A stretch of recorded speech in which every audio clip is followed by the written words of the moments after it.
all of our lecture videos will be posted in this area right here.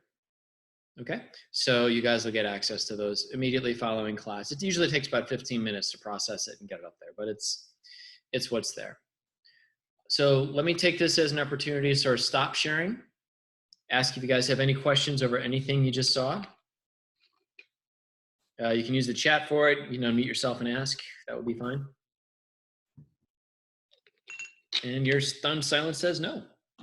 Okay, so if you do have any questions, chat or unmuting yourself is just fine, but let me go into some screen share and really quick going into open and available data. This has not been posted to the class website yet because, oh, and I had this problem yesterday.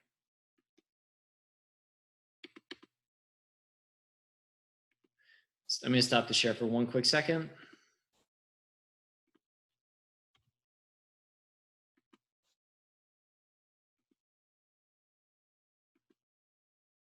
Oh, this is the worst. I had this problem yesterday, and it must be something I'm doing. All right, I'm going to start sharing again and go through this the way I did not want to go through it. I apologize. It's because I'm using a docking station, I believe. Okay, so one of the things that I take a lot of joy in is trying to bring chemistry into the 21st century. A lot of it, as a discipline, it's only a couple hundred years old. And in that couple hundred years, a lot of progress has been made, but we keep on looking at the same things. And so I'm very interested in open and available data. And this would kind of fall under the big data things that you might end up hearing about. So there was a question that appeared on Reddit not that long ago that asked about if someone from the 1950s were to suddenly appear, what would be the most difficult thing to explain to them about life? And the answer that came back was, I possess in my pocket a device that's capable of accessing the entirety of information known to man, but I use it to look at pictures of cats and get into arguments with strangers. And yes, that is absolutely true. We have a very powerful device here, but we could be misusing it, or at least using it for less than its potential, which is fine. Cats are really quite cute. So if you want to think about it, since this morning, did you disclose any information about yourself? Where you are, what you're doing, what your schedule might be. And that does not mean that you actually announced it to the world. If you have your schedule in Google or something like that, you've disclosed that information. Similarly, have you gained information about anybody else? So have you been able to get some of that information on someone else? Someone showed you where they are or what their location is.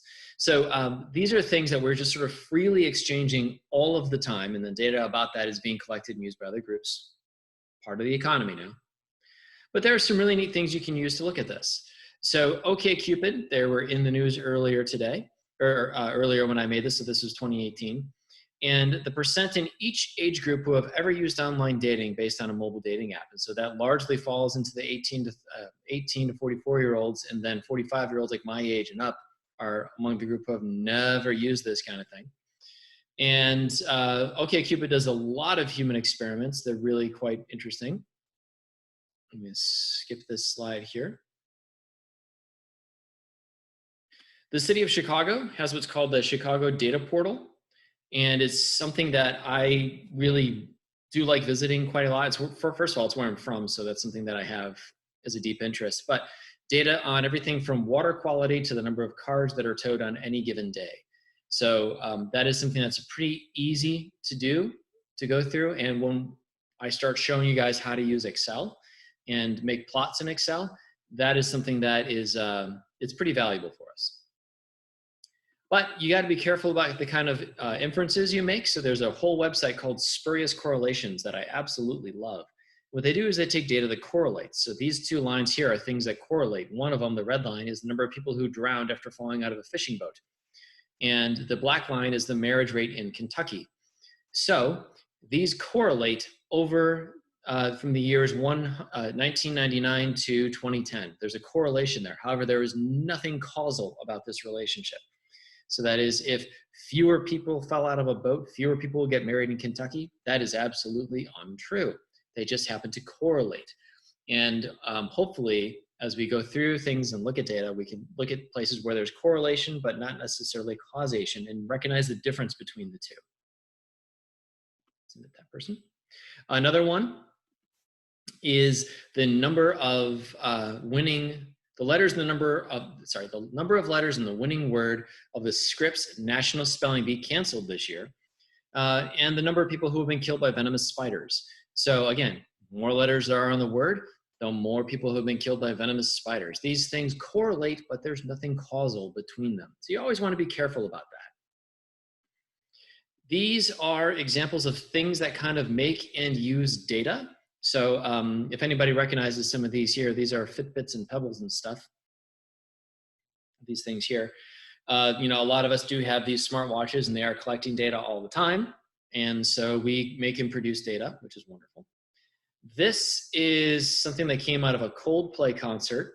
So everyone here, they were wearing a wristband. Those wristbands would change color based on what was going on in the song because they were all connected in some way to something central that was pushing information out. Again, data being distributed. This was pretty awesome, except that it was a Coldplay concert. And then over here, we've got a GPS device. And this is made by Adafruit. You can tell by the little signal there. And if you want to transmit location information, a GPS device is needed because you're going to need to get that information in order to transmit it. So this is a device that you can buy for on the order of $30-ish and integrate it into some projects. And these are projects that I like to work on. I work on projects that collect location information along with other physical attributes. And this is a young lady. What she did is she well, hacked is the wrong word, but basically modified a pair of sneakers so that they include these LED lights, and then you can make those LED lights change either with physical information like pressure, so like when you walk, or let's say like with whenever the International Space Station is directly overhead, you can make these things change color to let you know that. So it's a really cool area. Again, in class, I'm not going to do this here, but in class, I would walk you through this and you can follow this link. There's a group called Sweatronics. What they do is they collect sweat information directly from sweat. So you would wear something on you that is wicking up sweat as you are an athlete, you work out, and it's getting chemical information on that as, you know, in real time and transmitting it somewhere. And so for athletes, it's a pretty interesting thing. Data can be made available through what's called an application programming interface, API. And these are really cool and very exciting. And what they allow people to do is visualize data very, very quickly. So I made use of an API through something called Runkeeper or Nike Plus. Basically, all of my running information is collected through there, and someone wrote an API that was able to interact with that and then map out where people run in cities. And so this is a map of Chicago. This is Lake Michigan. And lots of people run alongside the lake in Lake Michigan. And I'm a runner, so I thought maybe I can make my own data, and I did. So this is something that I did when my wife was very, very pregnant. And this, again, is the map of Chicago. There's Navy Pier. And each of these letters here is roughly a 2-mile run. So I went to various neighborhoods in Chicago and then recorded my GPS information and then mapped it on Google Earth and was able to write a little, this was a 46-mile long letter. So it was a really cool, a very fun experience. And I got to run in parts of the city that I would never normally get to run because I live down here by the V. That's my house, right by Sox Park.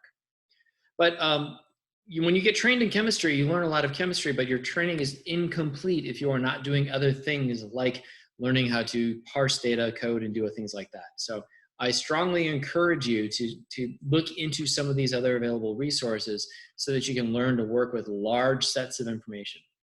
And the interesting thing about all this is that we are constantly creating those large information sets.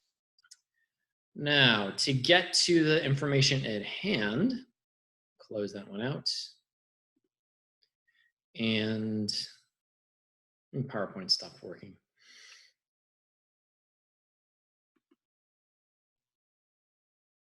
I need to reopen PowerPoint, excuse me.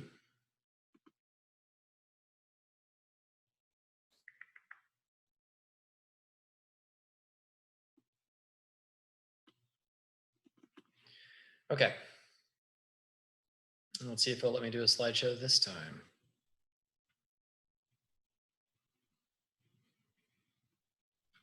One second while this loads.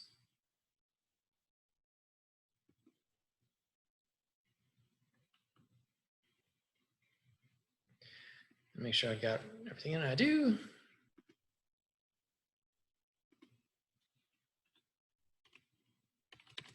not going into that mode. That's fantastic. Great. All right. I apologize for this. I really need to figure this out. Let this person in again. Someone keeps dropping out and coming back in. Okay, so I'm going to go into basically matter. So chemistry is the study of matter and its changes. You guys can see that here. It's not that big of a mental leap to remember that. And as we go on into this area here, if we're really going to classify matter, we can start with sort of like the biggest way to do that, that is its phase, and then get smaller from there. So 3 major phases of matter: solid, liquid, and gas. Solids are these things that have defined shape. They also have defined volume, and they have particles that are locked in place. Thank you. There's a kid at the door. So all of these things right here are the ways that we define it. So the solid being locked in place, these particles, they're not moving around. They're stuck where they are. And they can be rigidly stuck, meaning they're crystalline, or they can be sort of like loosely stuck in glass, which is a way we describe amorphous crystals. And your book talks about both of those.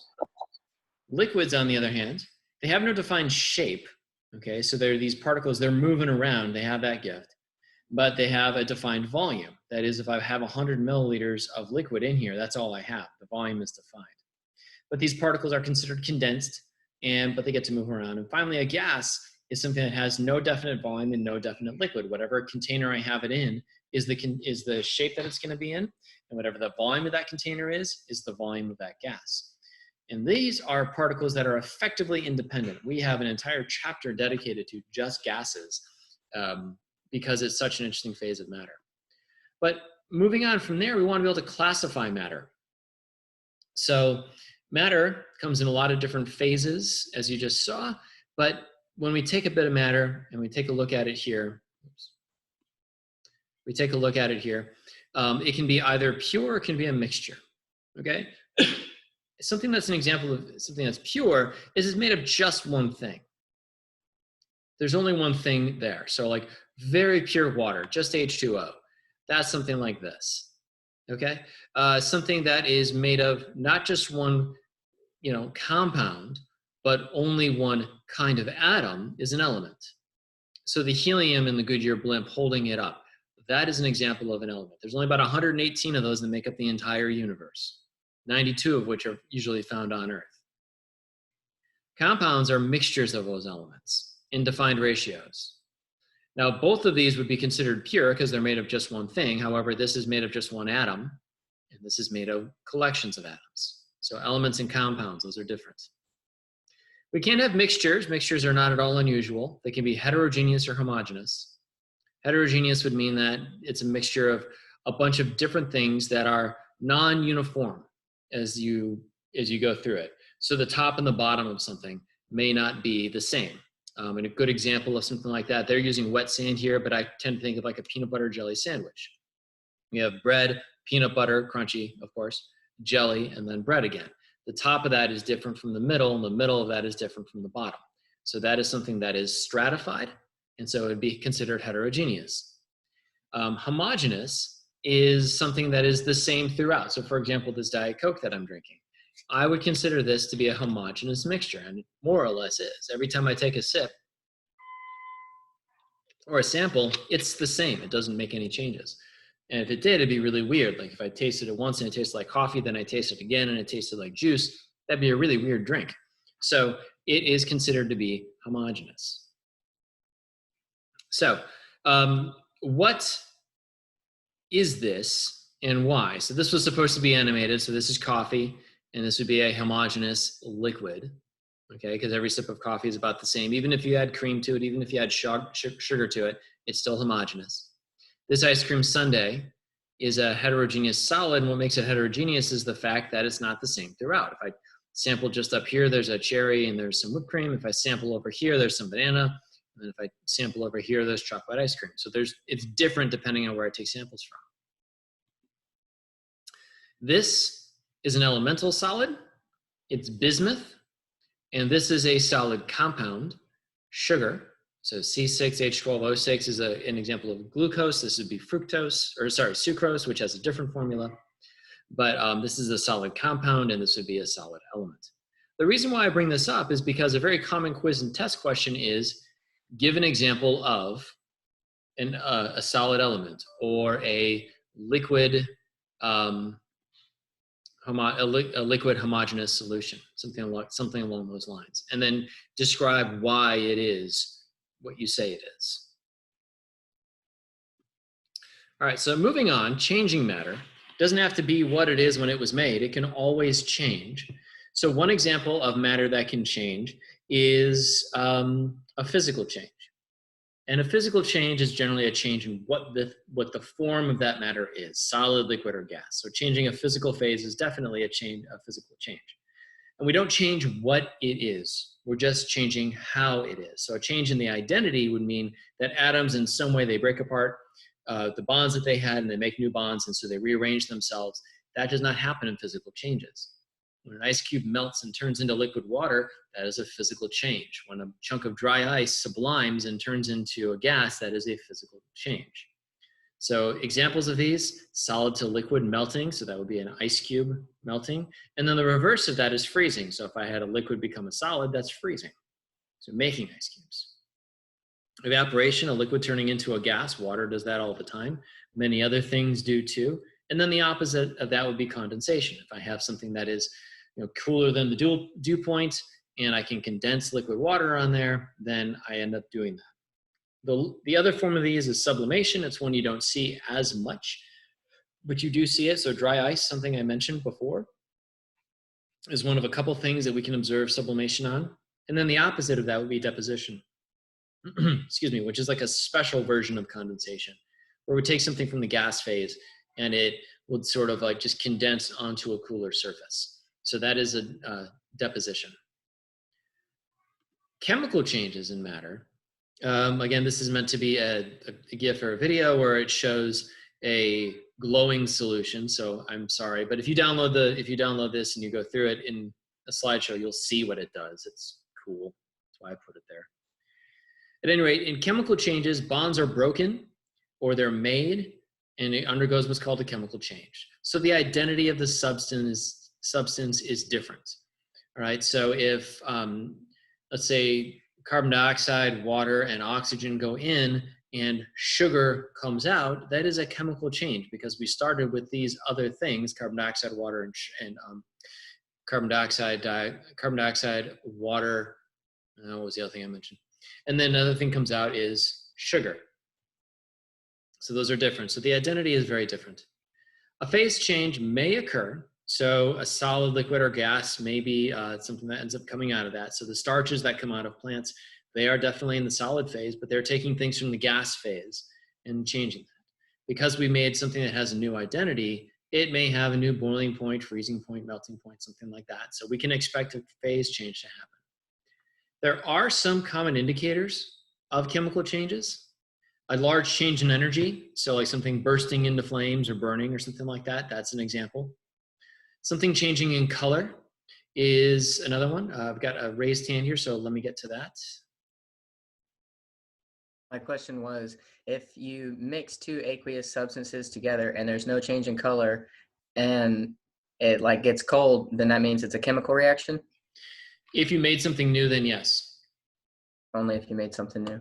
Correct. So if it's a chemical change, if you take two aqueous solutions, you pour them together, and the resulting thing is cold, if you didn't see a color change or anything else, you'd probably lead yourself to believe that you made a homogeneous solution.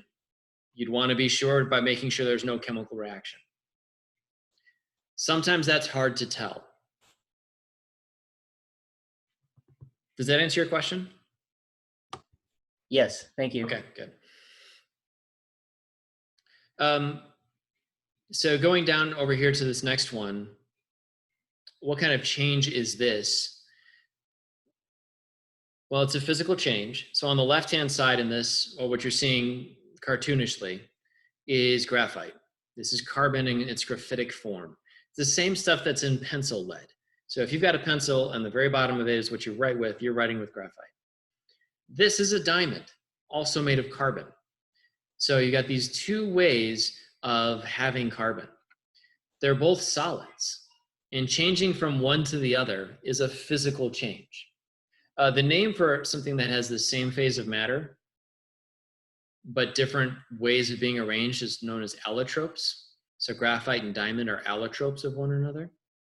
And the more stable version of these two, does anyone know which one is more stable? Graphite or diamond? The diamond, because it's stronger. That's my guess. Good guess, and I wouldn't fault you for thinking it. But the graphite is actually much more thermodynamically stable.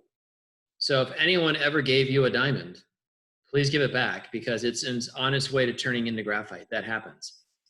That happens over about 10 to the 6th or 1 million years. That's how long it takes for that change to be about noticeable. Most human relationships last between 10 to the 0 and 10 to the 1 years.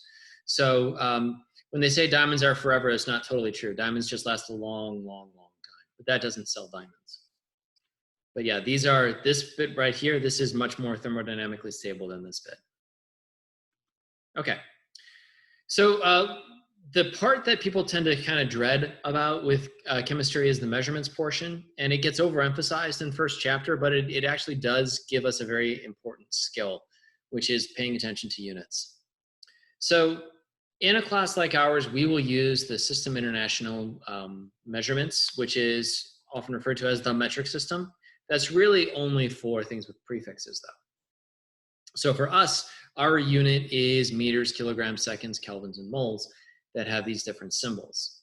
English units that you're used to, things like feet and pounds and Fahrenheit, they're fine. They measure stuff. They've done it for a couple hundred years in this country with a lot of accuracy. It's just that it doesn't have a lot of play on the international stage. You should, and I will close this out, you should be able to convert between any two of these units as long as they're metric. So I will expect you to be able to convert between two different metric units, and I've made some videos on that. You should also be able to convert between metric and imperial units if you are given a conversion factor. So if I'm looking for like a miles to kilometers conversion, I would have to give you some kind of conversion factor to work with. I would not expect you to know that off the top of your head. Temperature is one of the ones that we end up working with. I do not expect you to memorize these formulas here. These are ones that are just used to convert between Fahrenheit and Celsius and Kelvin. For Kelvin, we add 273 to the Celsius scale. Okay, Kelvin is the only one of these scales that is what's known as absolute. And what that means is doubling the temperature in Kelvin actually means that you've doubled the average kinetic energy of particles there. So that's all that actually means there. And we're going to end up making use of Kelvin more than anything else, really. Now, in terms of relative temperatures, it's all kind of based on water. So water freezes at 0 degrees Celsius, boils at 100. Room temperature water is 22 degrees, and your body temperature is 37 degrees, and you're mostly water. In Fahrenheit, these things change to 32 degrees Fahrenheit, 212 boiling, roughly 72 degrees, which would be, to me, a cold room, and then body temperature of 98.6. And then in Kelvin, these are in the hundreds, so 273 and so on. Just looking at two extremes, if it's 0 degrees in Fahrenheit, you're cold. If it's 0 degrees in Celsius, you're also cold. If it's 0 degrees in Kelvin, you're dead. If it's 100 degrees in Fahrenheit, it's very hot outside. If it's 100 degrees Celsius, you're dead. And if it's 100 degrees Kelvin, you're also dead. And that's because that is still a very cold temperature. These are the metric prefixes I was talking about, and I produced a video that's on our webpage for you guys to look at and see about how to convert between any two of these. I'll quickly go through what this looks like, and then I'll stop there. But basically, these prefixes here represent a power of 10. So this K for kilo represents 10 raised to the third. This little m for milli represents 10 to the minus third. Okay? And you should be able to convert between any two of these units. So one example of this is a one-step metric conversion, converting 10 milligrams to grams. So there's a conversion factor that will eliminate milligrams and bring us units of grams. So our units are going to do the work here. And the way I do this is I lay out the units first, and then I put in the numbers. So milligrams and grams, that's where I want them to be. Wherever the metric prefix is, like this milli, I put a 1 there. And whatever the metric prefix means, 10 to the minus 3 goes in the other spot. So in this case, 0.0100 grams is, the result. But I also want you to realize that this number here is exactly the same as 10 milligrams. These are the same masses. If someone offered you 0.01 grams or 10 milligrams, it shouldn't matter which one you take. Those are the same masses. A two-step process, again, I made a video on this, so you're going to want to watch that video for a more detailed explanation. But the idea is if you need to convert between something like megagrams and nanograms, you should be able to do that. However, you may not know a direct conversion between the two. So you can go from megagrams to grams and then grams to nanograms, which is exactly what I've done here. So I'm going from megagrams to grams and then from grams to nanograms. On top and bottom, these would end up canceling out. And the only one that doesn't cancel out is the unit of my answer, which is what I'm looking for. So when I put numbers in here, I put ones where the metric prefixes are. I have mega on bottom here and nano on top here. And then what those metric prefixes mean in the other spot. So 10 to the plus 6 on bottom, 10 to the minus 9. Sorry, 10 to the plus 6 on top, 10 to the minus 9 on bottom. And I've got 10 to the 11 as my final answer. So I'm going to stop this here. I can pick up with the remaining slides next time we meet, which is on Thursday. I'm going to stop this share. Do you guys have any quick questions over anything you saw there? I know it's a lot. It's sort of like a howitzer, and I really do wish that the slideshow was working. That will be fixed before our next class. Supposed to be fixed before this one. No, it was pretty clear. I just wanted to practice with the metric conversions on the calculator, make sure I'm punching them in right. Yeah, and I made a video for that as well. I saw that. So you'll want to do that. There's one more thing I'd like to show you since I've got a little less than 5 minutes left. So let me share the screen here. Actually, I need to prep things first. And then I'll share the screen. All right. So all I'm doing right now, you guys can't see it yet because I've not shared it, but I'm going to Pearson's My Lab and going to an assignment that I created. So let me share this page here so you guys can see. There's something important that I just sort of want to point out.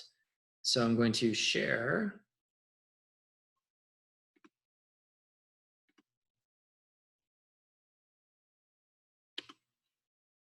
This page here. So do you guys see something that says in class 5/19/20 on your screen? Up at the top, someone can tell me? Yes. Yeah, sorry, I was muted. Thank you very much. Good. So when you guys log in and look at your assignments, this is the one that you'll see. I'm looking through instructor view, so I've got all these others here. Don't worry about those. The only ones that you have to worry about for credit are homework and extra credit. Those are the only ones that carry any sort of point value as far as this class is concerned.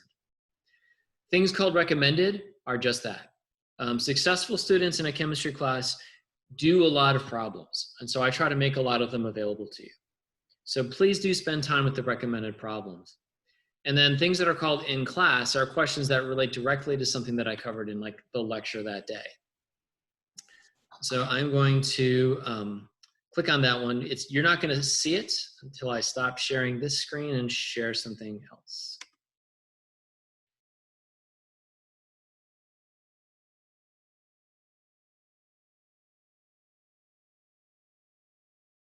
This one. Okay, so you should see in class 5/19/20 there. And I've got these 4 questions. Oh, you're not going to see that either. So let me stop sharing this because it opens a new window.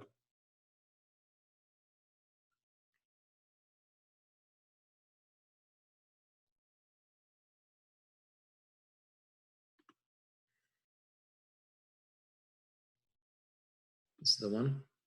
Or I hope it is at least. It is not. One more time. I apologize.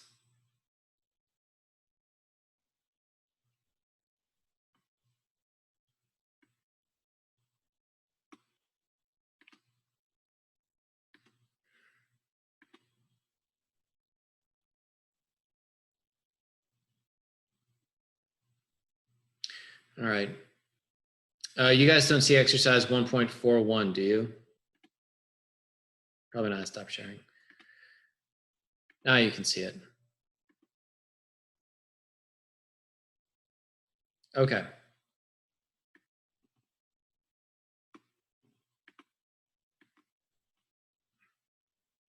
Switching view on here. A little less than 2 minutes to go.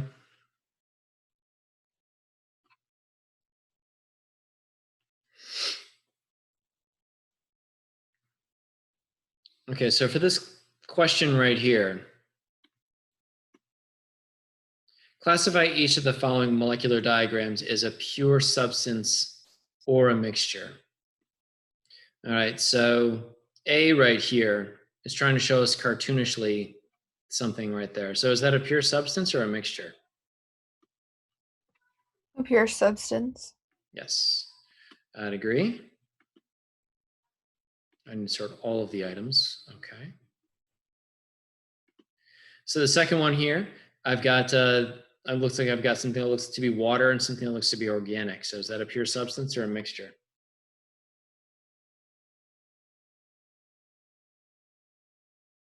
Any thoughts?